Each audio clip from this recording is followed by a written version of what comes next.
हरदी बाजार से हाथियों का दल शुक्रवार को सर्वमंगला मंदिर के समीप पहुंच गया था। अब इस हाथी के दल को जंगल की ओर पहुंचाना वन विभाग के लिए चुनौती बना हुआ था। रियासी क्षेत्र में हाथियों के दस्तक से वन विभाग की मुश्किलें बढ़ गई थी, लेकिन वन विभाग की टीम ने शुक्रवार को सुबह से देर रात तक काम किया और अपनी सूझबूझ का परिचय दिया, जिसके चलते हाथी के दल का सफल रेस्क्यू हो गया और वे सकुशल अब जंगल पहुंच गए हैं।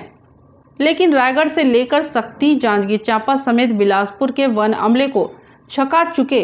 हाथी दल को वापस उनके पुराने ट्रैक की ओर भेजना आसान नहीं था। इसके लिए कई विभाग से कम्युनिकेशन बनाकर रेस्क्यू ऑपरेशन चलाना पड़ा।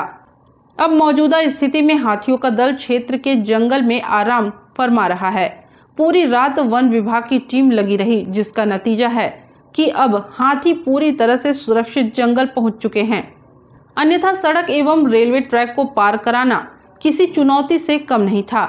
जिस तरह से वन विभाग की टीम ने 24 घंटे कड़ी मेहनत की और सूझबूझ का परिचय दिखाया,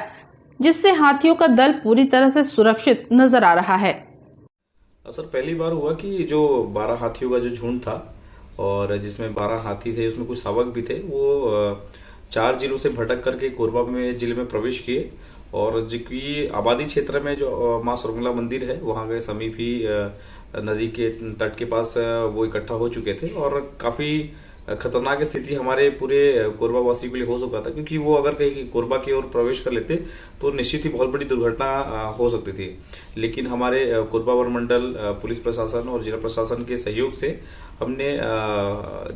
जो हमारे वन विभाग के उच्च अधिकारी हैं, उनके देखरेख में और दिशा निर्देश पे रणनीति बनाई गई कि किस तरीके से हाथी को सही सुरक्षित तरीके से, ताकि जान माल की हानि ना हो, उसके जंगल की ओर उसको खदेड़ा जा सके। और उस रणनीति से हमने शाम को फिर पूरी अपने टीम के साथ, जिसमें पूरी हमारे वन विभाग के उच्च अधिकारी, हमारे वन कर्मचारी और पुलिस प्रशासन के स्टाफ मौके स्थल में मौजूद थे और वहां पर फिर हमने शाम होते ही, क्योंकि हाथी का पूरा झुंड बहुत ही भूखा था, और उसके बाद फिर हमने जब उसको निकालना का चालू किया तो रात होते ही, क्योंकि समय बहुत ज्यादा अंधेरा हो चुका था, और वहां से हमने धीरे धीरे प्रयास करते हुए बरबसपुर की ओर निकाला। और जब बरबसपुर की ओर हम निकाले तो देखे कि लगातार गाड़ियां चल रही थी। हमने गाड़ियों को रोका, लाइट सप्लाई को हमने बंद करवाया ताकि हाथी किसी प्रकार के करंट की चपेट में ना आए। उसके बाद धीरे धीरे फिर वो आगे बढ़ते हुए, गुजरी हुए होते हुए आपके कुछ 2-4 गांव को क्रॉस करते हुए आखिरकार वो अपने क्षेत्र के जंगल की ओर वो रवाना हुए, और इसकी वजह से एक बहुत बड़ी दुर्घटना को और हाथियों के लिए बहुत राहत और साथ ही साथ हमारे लिए बहुत राहत है वो, और निश्चित ही हमें बहुत अच्छा महसूस हुआ कि हाथी सुरक्षित तरीके से जंगल की ओर निकल गया।